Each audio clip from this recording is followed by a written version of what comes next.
یہ کر دو میرے گھر میں، یہ کر دو میرے گھر میں، وہ کر دو. ہم لوگ یوں آپس میں دیکھیں تو یہ بڑا کلوز ریلیشن ہوتا ہے. یہ بہت کلوز لوگ ہوتے ہیں جن سے آپ فیملی کے میٹر، ان سے مطلب کہ ان کے معاملات دیکھتے ہیں. تو یہ اتنے قریب تھے پیارے آقا صلی اللہ علیہ وآلہ وسلم کے.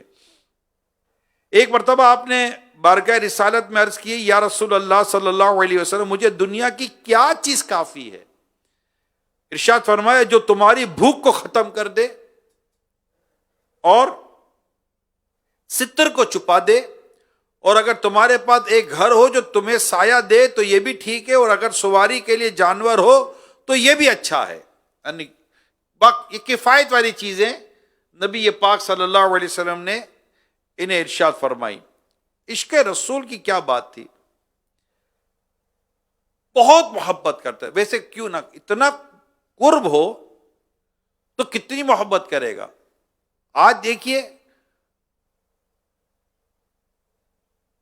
دیکھا نہیں ہے امت نے، مگر ان پہ مر مٹنے کا جذبہ کل بھی تھا اور آج بھی ہے. محبت کتنی ہے کہ آج بھی آقا کے نام پر جان قربان کر دینا گویا کہ ایک امتی اپنا اعزاز سمجھتا ہے. تو اب سوچئے کہ وہ صحابہ جو قریب تھے اور وہ جو بہت قریب تھے، ان کو نبی پاک صلی اللہ علیہ وآلہ وسلم کس قدر محبت ہوگی، کتنا پیار، محبت، الفت، اور آقا کے قرب کی وجہ سے ان کی ہر روز محبت میں اضافہ ہوتا چلا جاتا ہوگا. تو یہ کتنی محبت کرتے تھے پیارے آقا صلی اللہ علیہ وسلم سے. یہ اب سنیے گا. آپ ایک روز حضرت ثوبان رضی اللہ تعالی عنہ سرکار کی بارگاہ میں حاضر ہوتے ہیں. آپ کا رنگ تھوڑا مختلف تھا، پھیکا پھیکا سا رنگ تھا. کمزوری اور غم و رنج اور دکھ کی کیفیت آپ کی نظر آ رہی تھی. رسول اکرم صلی اللہ علیہ وسلم نے پریشانی کا سبب پوچھا، کیا بات ہے ثوبان، کیوں پریشان ہو؟ عرض کی، مجھے درد ہے نہ بیماری، مگر جس وقت آپ کی زیارت نہیں ہو پاتی تو بے تاب ہو جاتا ہوں. آقا آپ کو دیکھتا نہیں ہوں تو بے چین ہو جاتا ہوں، بے قرار ہو جاتا ہوں، اور شدید گھبراہٹ محسوس کرتا ہوں. یعنی آپ کا اگر دیدار نہیں ہوتا مجھے شدید گھبراہٹ محسوس ہوتی ہے. یہاں تک کہ آپ کی زیارت سے دل کو سکون نصیب ہو جاتا ہے. میں آپ کو دیکھ لیتا ہوں تو دیکھ لیتے ہیں تجھے پیاس بجھا لیتے ہیں. آپ کو دیکھتا ہوں تو مجھے سکون نصیب ہو جاتا ہے. پھر آخرت کی آقا یاد آتی ہے تو یہ اندیشہ گھیر لیتا ہے کہ وہاں آپ کی زیارت نہ کر سکوں گا، کیونکہ مجھے معلوم ہے کہ آپ انبیاء کرام کے ساتھ بلند اور اعلیٰ درجات پر جلوہ فرما ہوں گے. میں رب کی رحمت سے اگرچہ جنت میں داخل ہو بھی جاؤں گا تو پھر بھی آپ کے مقام و مرتبے سے تو نچلے درجے میں ہی ہوں گا، اور اگر جنت میں داخلے کی اجازت ہی نہ مل سکی تو پھر تو کبھی بھی آپ کی زیارت نہ کر سکوں گا. یہ غم کہ میں جنت میں آ بھی گیا تب بھی میں آپ کی زیارت کیسے کروں گا، یعنی یہ غم حضرت ثوبان رضی اللہ تعالیٰ عنہ کو تڑپا رہا ہے کہ یہاں تو آقا میں آ کر آپ کی زیارت کر کے قلب کو سکون دے دیتا ہوں، اگر دنیا سے جانے کے بعد آپ کی زیارت نصیب نہ ہوئی، یعنی جنت میں بھی اگر مجھے آپ کی زیارت نصیب نہ ہوئی کہ آپ تو بڑے اعلیٰ درجے پر فائز ہوں گے، تو میں کیسے آپ کی زیارت کر سکوں گا، اور نہ کر سکا تو میرا کیا بنے گا یا رسول اللہ. یہ غم مجھے ستا رہا ہے. ہائے ہائے ہائے ہائے، کیا غم تھا، کیا غم تھا. اس کو کہتے غم مصطفیٰ. اس کو کیا کہتے؟ جسے مل گیا غم مصطفیٰ اسے زندگی کا مزہ ملا، دو جہان اس کے سنور گئے اسے آخرت میں خوشی ملی.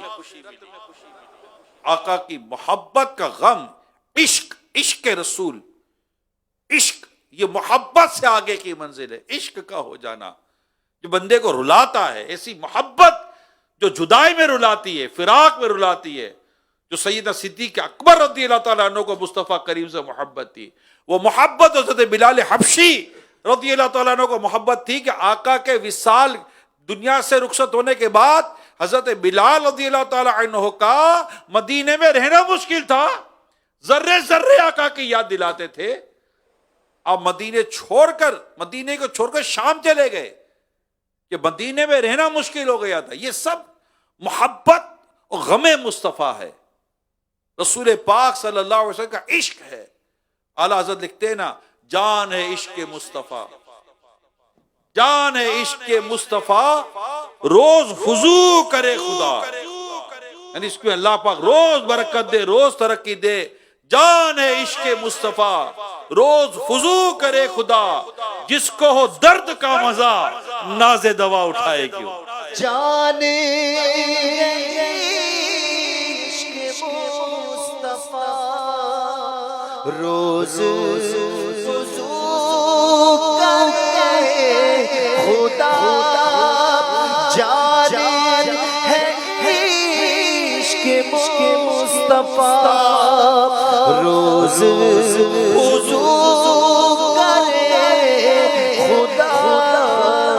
جس کو ہو درد کا مزہ, جس کو ہو درد کا مزہ, ناز دوا اٹھائے کیوں, ناز دوا اٹھائے کیوں. یہ جو عشق ہے نا, عشق میں جو درد ہے, جو عشق اس درد کا جو مزہ ہے نا, میرے دل کو درد الفت, کیا کہتے ہیں, میرے دل کو درد الفت, وہ سکون دے لائی.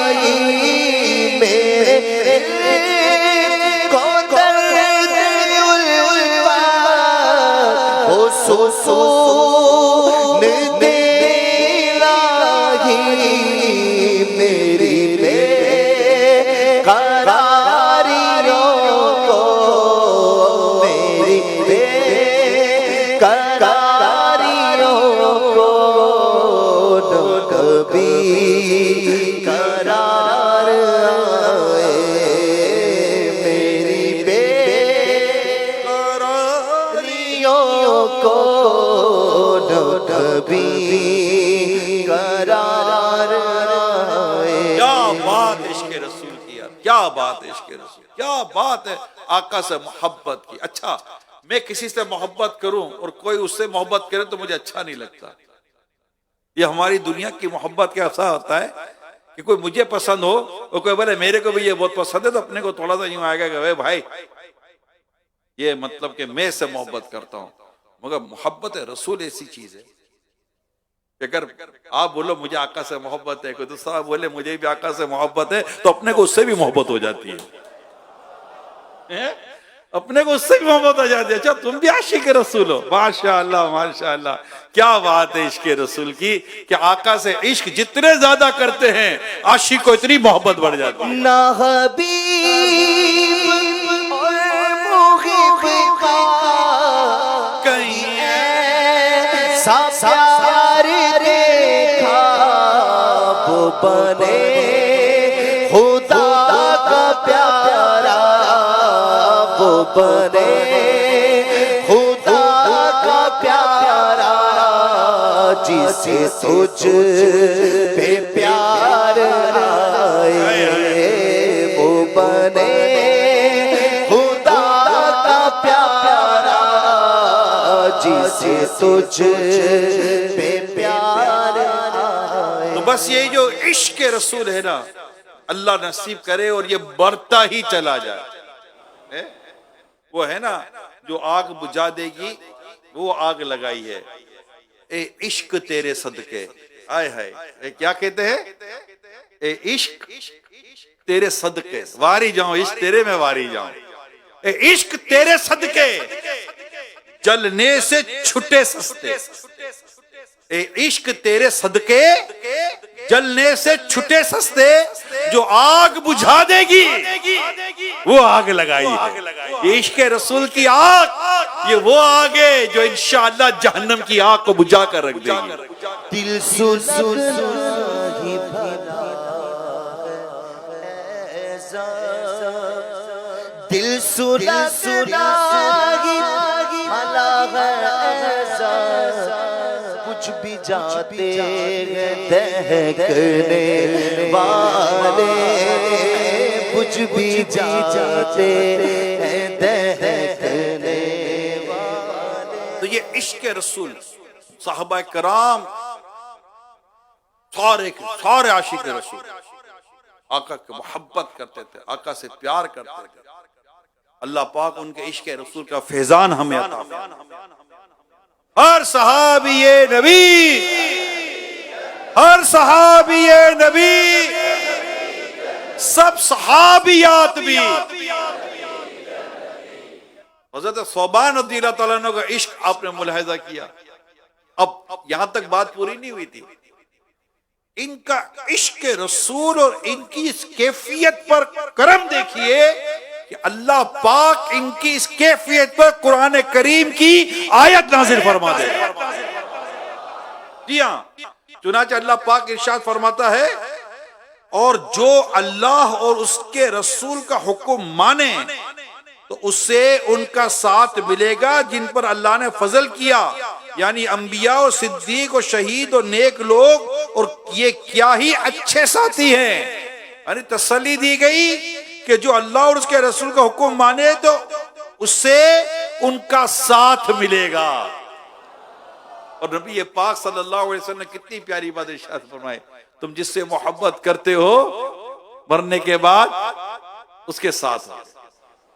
صحابی کہتے ہیں ایمان لانے کے بعد سب سے زیادہ خوشی ہم کو آقا کے اس فرمان پر ہوئی تھی، کیونکہ ہر صحابی جانتا ہے کہ ہمیں سب سے زیادہ محبت کس سے؟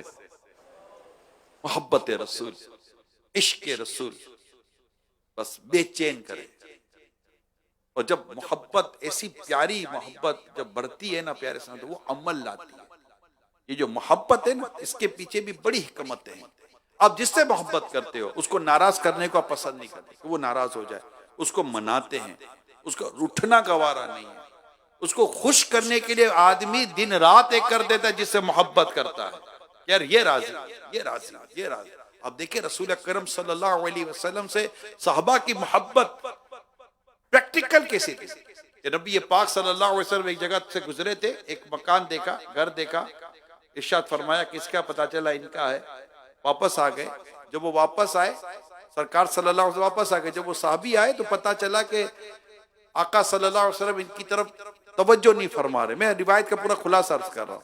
تو انہیں بتایا گیا کہ شاید آپ کا جو مکان تھا اس کے تعلق سے ہو سکتا ہے کہ آقا صلی اللہ علیہ وسلم آپ کی طرف اس طرح توجہ نہیں فرما رہے۔ وہ گئے، اپنے سارے مکان کو زمین برابر کیا اور پھر بارگاہ رسالت میں حاضر ہوتے اور عرض کرتے یا رسول اللہ جس مکان کو آپ نے دیکھا تو مکان اب رہا ہی نہیں ہے۔ یہ عشق رسول ہے۔ ایک صحابی کی انگوٹھی تھی، آقا صلی اللہ علیہ وسلم نے نکال کے اس کو پھینک دی، اسے نہ پہنے۔ کسی نے کہا کہ اس کو لے جاؤ گھر میں کسی عورت کے یا کسی اور کام میں آ جائے گی۔ کہتے ہیں جسے آقا نے پھینک دیا میں اسے کیسے اٹھاؤں گا؟ یہ عشق، یعنی ہم تو فرض واجب کیا ہے، عاشق کا یہ انداز، عاشق تھے۔ عشق تو یہ تھا کہ آقا فرماتے کیا ہیں، آقا چاہتے کیا ہیں، آقا کی خواہش کیا ہے۔ صحابہ کرام علیہ رضوان کا اندازہ زندگی ایسا تھا۔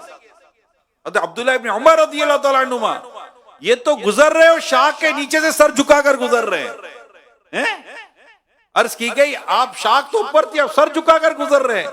کہا میں یہی جانتا ہوں کہ جب میں آقا کے ساتھ گزرا تھا آقا اس سے اسی طرح سر جھکا کر گزرے تھے، آج آقا کی ادا کو ادا کر رہا ہوں۔ گویا کہ کیا کہہ رہے ہیں، کسی کی ادا کو ادا کر رہا ہوں، کسی کی ادا کو ادا کر رہا ہوں۔ امیر سنت نے بھی کہا تھا نا امامہ سر پہ سجا لو، سجا لو۔ کوئی پوچھے کہ کیوں سجایا تو پھر کیا کہو گے، کسی کی ادا کو ادا کر رہا ہوں، محمد کی سنت ادا کر رہا ہوں۔ ہمیں کہا گیا یا مسواک کو اختیار کرو. مسواک کیا کرو کہ مسواک سنت ہے, آپ مسواک کریں. کوئی پوچھے گا مسواک کیوں کرتے ہو, سب مل کے بولو, کیا جواب دو گے؟ کسی کی ادا کو ادا کر رہا ہوں, محمد کی سنت ادا کر سر پر زلفیں آ گئی. اب تو فیشن والے بال ختم. میرے پیارے اسلامی بھائی نے زلفیں رکھ لی. کوئی پوچھتا ہے یہ زلفیں کیوں رکھی ہیں, کیا جواب دو گے؟ کسی کی ادا کو ادا کر رہا ہوں, محمد کی سنت ادا کر. سیدھا پاؤں اٹھا کر الٹا پاؤں بچھا کر بیٹھے, 3 انگلیوں سے کھانا کھا رہا دیوانہ ہے. کوئی آ کر پوچھتا ہے یہ کون سا طریقہ ہے, کیا کر رہے ہو, کیا جواب دو گے؟ کسی کی سارے مل کر بولو, ادا کو ادا کر رہا ہوں, محمد کی سنت ادا کر رہا ہوں.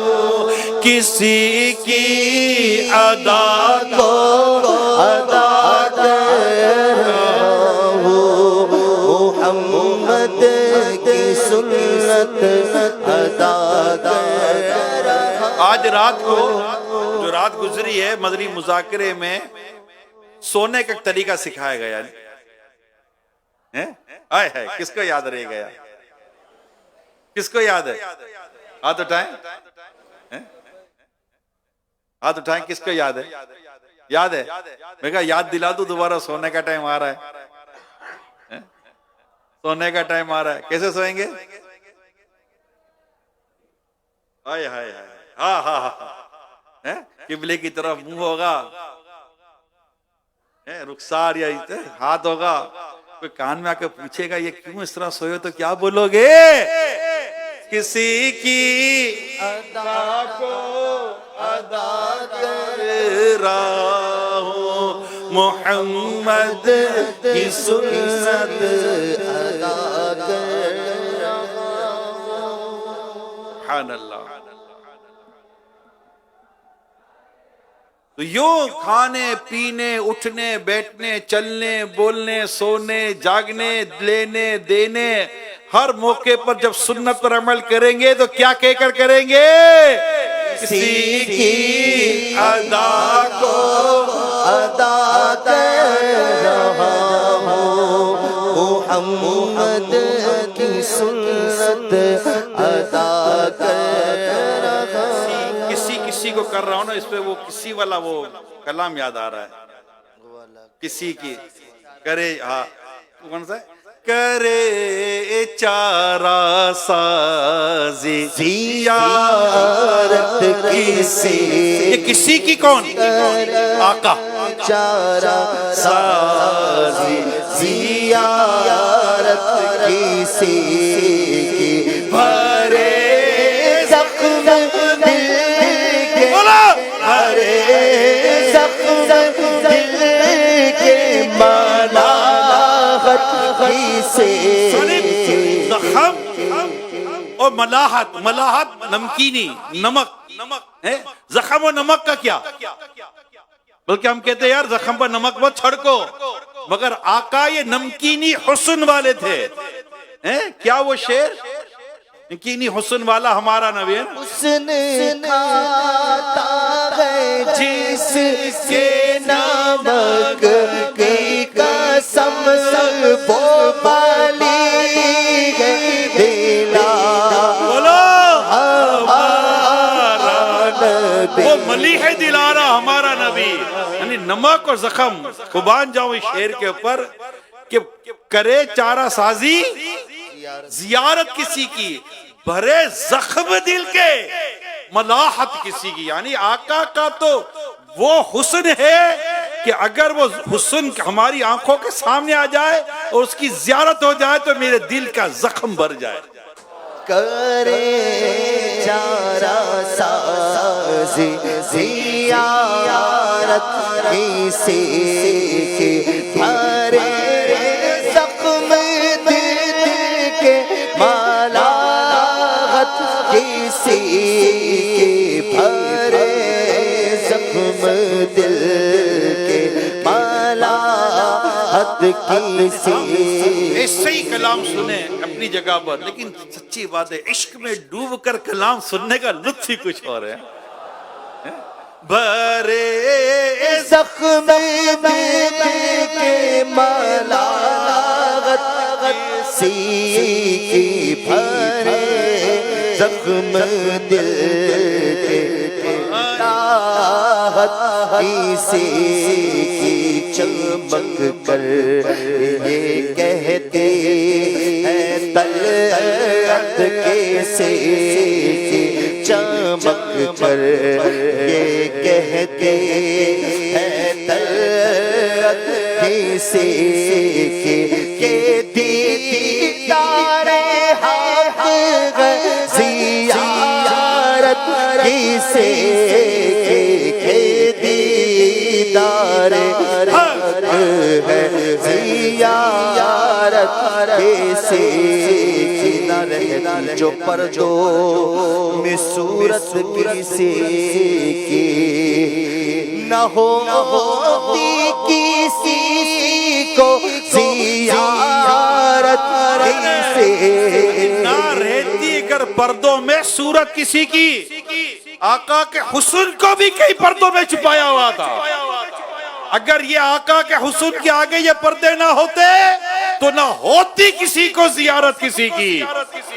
نہ رہتی جو پردوں میں صورت کسی کی نہ ہوتی کسی کو زیارت کسی کی نہ ہوتی کسی کو زیارت کسی کی عجب پیاری پیاری ہے صورت کسی کی عجب پیاری پیاری ہے صورت کسی کی ہمیں کیا خدا کو ہے الفت کسی کی ہمیں کیا خدا کو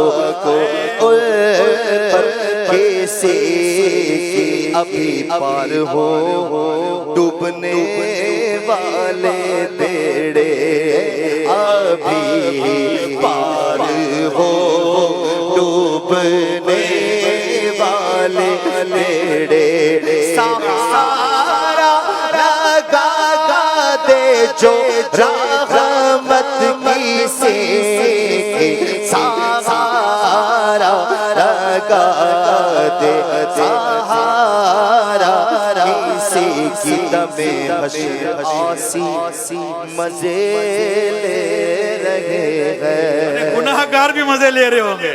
دم حشر آسی مزے لے رہے ہوں گے۔ شفاعت کسی کی ہے رحمت کسی کی شفاعت کسی کی ہے رحمت۔ میرے آقا فرماتے میری شفاعت میرے ان امتوں کے لیے جنہیں ان کے گناہوں نے ہلاک کر دیا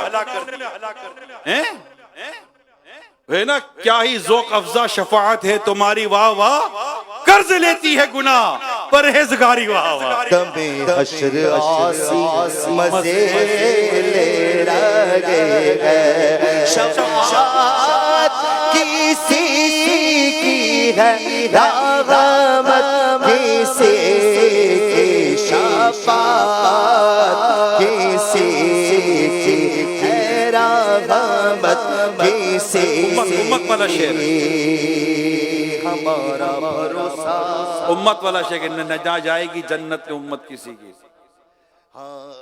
ہمارا بھروسہ ہمارا سہارا نہ پہنچیں گے جب تک۔ اب سننا یہ شعر سنو آپ، اے آقا کے امتیوں، نبی کے غلاموں، یہ شعر سنو۔ نہ پہنچیں گے جب گناہگار ان کے نہ پہنچیں گے جب تک گناہگار ان کے نہ جائے گی جنت میں امت کی سے نہ جائے گی جنت میں امت سے. ہمیں آقا کی امتی ہونے پر کتنا ناز ہونا چاہیے. بھرے جائیں گے خلد میں اہل عصیان، بھرے جائیں گے خلد میں اہل عصیان. نہ جائے گی خالی شفاعت کی سے نہ جائے گی خالی شفاعت. بس آقا کی توجہ پڑ جائے، آقا کی نظر کرم پڑ جائے. جب آقا کی بارگاہ میں حاضر ہو کر ہم عرض کریں اسألک شفاعتا یا رسول اللہ، آقا ہم گناہگاروں کو پہچان جائیں، آقا ہمیں پہچان لیں اور اپنے غلاموں میں شامل کر کے شفاعت کی بھیک دے کر ہمیں اللہ سے بخشوا کے جنت کی خوشخبری سنا دیں. ایسا نہ ہو بس کہ آقا منہ پھیر لے، نہ اٹھ سکے گا قیامت تلک خدا کی قسم جسے تو نے نظر سے گرا کے. آقا کی بارگاہ میں ایسے جانا ہے کہ آقا ہمیں پہچان لے، یہ میرا غلام. ایسا نہ ہوگا آقا کہہ دیں کہ اے میرے شفاعت کے طالب کا تجھے نہ پتا تھا کہ داڑھی میری سنت ہے اور داڑھی منڈانا میرے دشمنوں کا طریقہ ہے. کیونکہ جو جس حال میں مرے گا اسی حال میں اٹھے گا. ہم آقا کی بارگاہ میں آقا کی سنتوں پر عمل کرتے ہوئے جائیں. ہمارے عمل میں کچھ بھی نہیں ہے، بس آقا کی رحمت کی نظر پڑ جائے، توجہ پڑ جائے. کیونکہ جانا تو وہی ہے. اسألک شفاعت یا رسول اللہ کی بھیک وہیں جا کر مانگنی ہے. یا رسول اللہ ہم آپ کی شفاعت کے سوالی ہیں. آقا شفاعت کریں گے اور آقا ہمیں پہچانے، اپنے غلاموں میں شامل کریں اور ہماری سفارش کر دے اللہ کی بارگاہ میں.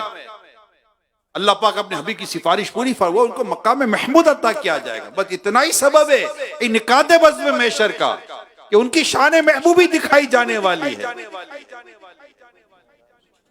تو میرے پیارے اسلامی بھائیو، آقا کی سنتوں پر عمل کرنا ہے، سیرت پر عمل کرنا ہے. آقا کو راضی کرتے کرتے کرتے کرتے ہمیں زندگی گزارنی ہے. سہارا یہی ہے ہمارا، سہارا مصطفیٰ کی بارگاہ ہے صلی اللہ علیہ وآلہ وسلم. یہ اپنے رب سے بخشوائیں گے اور یہ ناراض تو پھر سب ناراض.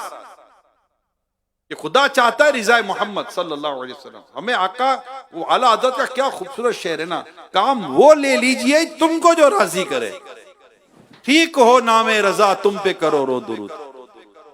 اللہ پاک ہمیں سنتوں پر عمل کرتے ہوئے جینا نصیب فرمائے اور آقا کے عشق و محبت میں اللہ پاک ہمیں جینا اور عشق و محبت میں ہی ایمان و عافیت پر دنیا سے رخصت ہونا نصیب فرمائے. میٹھے مدینے میں سبز گنبد کے سائے میں آقا کے قدموں میں آقا کے جلووں میں صلو علی الحبیب صلی اللہ علیہ محمد.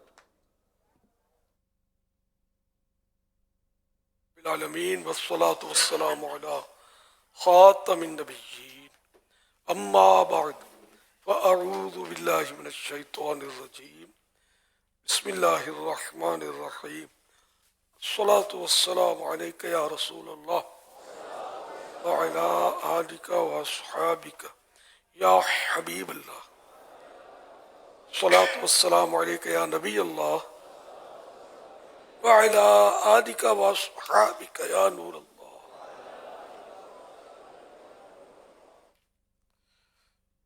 صلوا على الحبيب وعلى محمد. تکبیر تحریمہ یہ نماز کی شرط بھی ہے اور نماز کا رکن بھی ہے.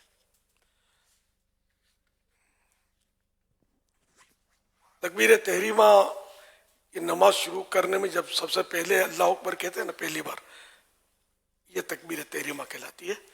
تو اس میں ہاتھ اٹھانا اور کانوں تک، یہ انگوٹھے جو کانوں کی لو سے لگائیں کانوں تک اٹھائیں تب بھی چل جائے گا، تو یہ بہتر کانوں کی لو سے چھو جائے. اور یہ ہتھیلیاں جو ہے یہ قبلے کی طرف رہیں. بعض لوگ یوں کرتے ہیں، بعض یوں کرتے ہوں گے، تو کوئی یوں اس طرح. بہتر جو صحیح طریقہ جس میں سنتیں وغیرہ آ جاتی ہیں تو یہ اس طرح قبلے رخ ہتھیلی ہو. اور نارمل ہو، ایک دم یوں کھینچ کر بھی نہیں اور یوں بالکل بھی نہیں، بلکہ نارمل قبلے کی طرف ہو. اب اللہ اکبر کہنے کے بعد، یہ لگانے کے بعد اللہ اکبر کہیں، اور اس کے بعد وہ نیچے ہاتھ باندھنے ناف کے نیچے مردوں کو. اللہ اکبر کہنے کے بعد بعض لوگ ہاتھ لٹکا دیتے ہیں، بعض یوں کرتے ہیں. تو یہ نہ یوں کرنا ہے نہ لٹکانا ہے، بلکہ اللہ اکبر کہہ کر فوراً ناف کے نیچے باندھ لینا ہے. باندھنے کا طریقہ یہ ہے کہ ہاتھ باندھنے کا کہ تینوں انگلیاں پشت کلائی، یہ کلائی کہلاتی ہے، اس کی پشت پر، یہ پشت ہے پیٹھ اس پر، اور یہ جو جوڑ ہے یہ دونوں طرف انگوٹھا اور چھوٹی انگلی، یہ اس کو یوں، یہ سنت اس کا مطلب طریقہ ہے. بعض لوگ یوں کرتے ہیں، باندھ کے رکھتے ہیں، اپنے اپنے انداز پہ کرتے ہیں. تو سنت کی پریکٹس سب کو کرنی چاہیے، اور ناف کے نیچے اور زور لگا کر ذرا باندھنا ہے. اچھا، تکبیر تحریمہ جو آپ کو میں نے بتائی، تو اس میں یہ احتیاط ہے کہ امام سے پہلے اگر اللہ اکبر مقتدی جو پیچھے نماز جس نے شروع کی، اس کی اللہ اکبر امام سے پہلے ختم ہو گئی تو نماز شروع نہ ہوئی، تو نماز اب امام کے پیچھے پڑھ رہا ہے، اس کی نماز تو شروع نہیں ہوئی، تو یوں اس کی نماز پھر اب ہوگی بھی نہیں. تو اس لیے اس کا بہتر طریقہ یہ بیان ہوا ہے کہ جب امام اللہ اکبر پر پہنچے نا، تو بر میں چونکہ کھینچنا وغیرہ کچھ بھی نہیں ہے، بر فوراً ہو جاتا ہے. تو جب امام بر پر جو پہنچے تب مقتدی، امام کے ساتھ نماز پڑھنے والا پیچھے جو پڑھتا ہے، وہ اپنی اللہ اکبر کہنا شروع کرے. تو اب یہ امام کے بعد ہی اس کی ختم ہونی ہے. تو یوں اقتدا اس کے پیچھے پڑھنا درست ہو جائے گا. اچھا، بعض اوقات وہ پڑھنے میں اللہ اکبر کہنے میں غلطیاں بھی ہو جاتی ہیں. اللہ اگر کہا تو نماز نہیں ہوگی، یہاں تک کہ رکوع سجدے میں بھی اللہ اکبر کہا تو نماز ٹوٹ جائے گی. اسی طرح اللہ تو صحیح کہا، اللہ اکبر یہ کہا تب بھی نماز ٹوٹ جائے گی. تکبیر تحریمہ میں یہی اکبار کہا تو نماز شروع ہی نہیں ہوگی. یہ غلطیاں خاص کر اس وقت ہوتی ہیں بار اور آ، جب یہ راگ بنانے جاتے ہیں نا، تو ترنم بولتے ہیں، اس میں مار کھا جاتے ہیں. تو جو قاری صاحبان اپنے قواعد کے مطابق اپنا جو بھی لے بناتے ہیں تو وہ قواعد کے مطابق بناتے ہیں. اور بندر کی طرح کوئی نقل کرنے بیٹھے گا تو اس کو قواعد تو پتہ نہیں، تو وہ نماز ہی توڑ بیٹھے گا اپنی. تو ہوتا یہ ہے. اچھا، پھر یہ کہ اکبار اگر مکبر نے کہا جو پیچھے، اب جیسے مائک بند ہو گیا یا کہیں مائک ہے ہی نہیں، تو بعض لوگ یہ ویسے صحیح پڑھ رہے ہوتے ہیں، لیکن جب امام کے پیچھے انہوں کو تکبیر کرنے کا تو بعض وہ رگڑا تانتے ہیں. اب اس میں یہ اللہ اکبر یا اکبر اس طرح وہ کہہ رہے ہوتے ہیں اپنی اور دوسروں کی نمازیں. اب اگر ایسی تکبیر اس نے کہی کہ معنی بدل گئے، فاسد ہو گئے، معنی فاسد ہو گئے، تو جس نے اس کی آواز پر اپنے رکوع سجدے پیچھے والوں نے کیے، کسی ان کی بھی نہیں ہوئی. جس نے ان کی آواز پر نہیں کی ہے اس تکبیر والے کی، بلکہ امام صاحب کو اگر آواز نہیں بھی آئی تو دیکھ کر کیا، یا امام کو دیکھ کر جو صحیح انتقالات بولتے ہیں اس کو، رکوع سجود میں آنا جانا جو ہوتا ہے، تو ان کو دیکھ کر کیا تو ان کی نماز بھی درست ہو جائے گی. اور اس غلط تکبیر کرنے والے کی جو پیروی کرے گا تو اس کی نماز نہیں ہوگی، جبکہ وہ ایسی غلطی کر رہا ہے جس سے نماز ٹوٹ جاتی ہے، فاسد ہو جاتی ہے. تو اس سے آپ کو اندازہ ہوا ہوگا کہ نماز کو سیکھنے کی کتنی اہمیت ہے. کہ یہ غلطیاں میں نے ایک بار نہیں کہوں 100 بار دیکھی ہے لوگوں کی، تو شاید غلط نہ ہوگا. دیکھنے میں بڑے موبے دار اور یوں لگے گا کہ حضرت علامہ صاحب ہے، لیکن جب بولتے ہیں تو پتہ چل جاتا ہے کہ یہ کیا ہے. عوام تو اب بھی اس کی دستموسی کریں گے، اپنے سمجھ میں آ جاتی ہے کہ یہ کیا ہے، تو اللہ اکبر ہی بولنا نہیں آتا. حلیہ ہی خالی اس کا ہے زوردار اور مطلب بار روب قسم کا. تو کہاوت ایک الفرب خامہ کا مرد معقول، موٹا تازہ ہوتا ہے خامہ کا، معقول مرد نظر آتا ہے، معقول بندہ نظر آتا ہے کہ بھائی کچھ ہے مطلب. تو خیر یہ تو جیسا اللہ نے بنایا اس کو، تاہم یہ کہ یہ سیکھنا بہت ضروری ہے. اور نہ سیکھنا یہ کوئی کمال نہیں ہے، نہ یہ فقیری ہے، نہ درویشی ہے. بیچارہ اللہ والا ہے، سیدھا سادہ ہے. ایسے سیدھے سادے نہیں چلیں گے جس کو اللہ کا نام لینا بھی نہیں آتا، قرآن کریم دیکھ کر بھی صحیح پڑھنا نہیں آتا، کلمے نہیں پڑھنا آتے، تو وہ کہاں سے اللہ والا ہوا یار؟ اللہ والا اللہ کا کلام تو پڑھنا جانے گا نا. ہاں وہ یہ کہ سیکھنے کے جو حقوق اس نے ادا کیے، جیسا سیکھنے کا حق ہے، پھر بھی وہ نہیں سیکھ پایا، اب یہ اس کا پھر وہ معذور میں شمار ہوگا. ہمارے ہاں ہاتھ پاؤں سے لوگ معذور ہوتے ہیں، وہ بھی ٹھیک ہے اپنی یہاں پر، لیکن یہ بھی ایک معذور کہلاتا ہے کہ جو مطلب باوجود کوشش کے رات دن کوشش کی اور صحیح قرآن پڑھنا اس کو نہیں آیا. جیسے سین شین کا فرق بازو کا نہیں ہوتا، بیچارہ بھلے کوشش کرے گا نہیں نکال پاتا، زبان میں ہی ایسی اس کے کوئی تتلا پن یا ایسا ہے. تو ایسا سخت معذور ہے، وہ یہ گناہ گار بھی نہیں ہے اور اس کی نماز اپنی ہو بھی جائے گی. البتہ کسی کی یہ امامت نہیں کر سکتا، اپنے جیسے کی کر سکتا ہے، یعنی دونوں کا شین درست نہیں ہے. تو اب جو مطلب ان میں سے جو امامت کا اہل ہے وہ شین کو سین بولنے والا اپنے جیسی شین کو سین بولنے والے کی امامت کر سکے گا. تو بہرحال اس کی نوبت کہاں آتی ہے؟ لوگوں کو اس کا احساس بھی ہوتا کہ کیا کرنا ہے، کس کے پیچھے پڑھنا ہے، کس کے پیچھے نہیں پڑھنا. وہ عوام کو اس کی پڑی نہیں ہوتی اتنی. لیکن بہرحال ایک تعداد حساس طبیعت ہوتی ہے، شریعت کے مسائل جاننے اور اس پر عمل کرنے والی بھی ہوتی ہے. ایسا نہیں ہے کہ بالکل دنیا خالی ہو گئی. بہرحال ہم سب کو نماز سیکھنی ہے اور اولین فرصت میں سیکھنی ہے قرآن. پہلی فرصت بھی نکالنی پڑے گی. اس کے لیے 1000 کام چھوڑنے پڑے تو چھوڑنے پڑیں گے اور نماز سیکھنی ہوگی، قرآن سیکھنا ہوگا. ورنہ تو یہ خالی مطلب ہم جو بھی ہے بڑی بڑی عبادتیں کریں، تہجد پڑھیں، سارے سال روزہ رکھیں اور ہم نے نماز کے لیے کوشش ہی نہیں کی، نماز ہی درست نہیں آتی جو فرض ہے، تو یہ کیسے ہوگا؟ پہلے تو یہ سارے کام بالفرض اگر چھوڑنے بھی پڑتے ہیں تو بھلے چھٹ جائیں، لیکن نماز میں جو قرآن پڑھا جاتا ہے وہ درست ہونا ضروری ہے. اور ویسے پورا قرآن درست کر دے، ناظرہ جس کا درست ہو گیا نا، ناظرہ، تو وہ سمجھو پورا قرآن درست پڑھ سکے گا. اور ناظرہ اگر اس کا درست نہیں ہوا تو قرآن پڑھنا اس کا مشکل ہے. اس نے جس نے نہیں پڑھا شرمائے بغیر ناظرہ شروع کر دیں. الحمدللہ یہاں فیضان مدینہ میں معتکفین کو تو روزانہ فجر کے بعد معاف کیجیے ظہر سے پہلے ایک مخصوص وقت میں وہ جگاتے ہیں اور پھر ظہر تک پہنچ جاتے ہیں. تو اس میں یہ سکھانے کا سلسلہ ہوتا ہے قرآن کریم، اور ایک تعداد ہے جو سیکھنے کی کوشش کر رہی ہوتی ہے. تو یہ رمضان شریف میں بھی بے شک کریں، ان کے علاوہ اوقات میں بھی کریں. اب وہ تھوڑی دیر میں جو بھی پڑھایا مرحبا، اس کے بعد بھی اس کو رٹنا ہے، یاد کرنا ہے، دہرانا ہے. تو جب بھی یاد ہوگا نا، کوشش کریں گے اپنے کوئی عیسائی بھائی ہو رہے ہیں ان سے ترکیب بنا لی، وہ آپ کا سن لے، آپ کی غلطی ہے تو بتائے. یہاں ماشاءاللہ بہت سارے صاحب ایسے ہوں گے جو قاری ہوں گے. ہمارے یہاں قاری اس کو بولتے ہیں کہ جو یوں کانوں پر ہاتھ رکھ کر وہ کانپتا ہوا، ہاتھ ہلاتا ہوا جو قراءت کرتا ہے. بھلے وہ بھی قاری ہے، لیکن اصل میں قاری یا نماز کے تعلق سے وہ ہے کہ جس کے حروف جو ہیں وہ درست ادا ہوتے ہیں نماز کے لیے. ما یجوز بہ الصلاۃ، جس سے نماز جائز ہو جاتی ہے نا، اتنے اس کے مخارج درست ہوں، یہ قاری ہے.